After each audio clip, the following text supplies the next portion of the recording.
Hence, faith, ablution, prayer, obligatory charity, pilgrimage, fast and commandments, all are included in it.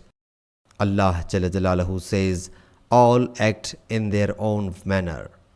Surah Al-Asra, verse 34. To spend on one's family with an intention for seeking reward is a charity. And said, but holy war and intention.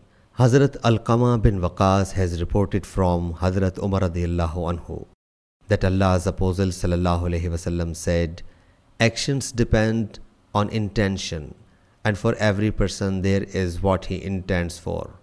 Whoever has immigrated for Allah Jalla Jalaluhu and His Apostle sallallahu alaihi wasallam, his immigration will be for Allah Jalla Jalaluhu and His Apostle sallallahu alaihi wasallam.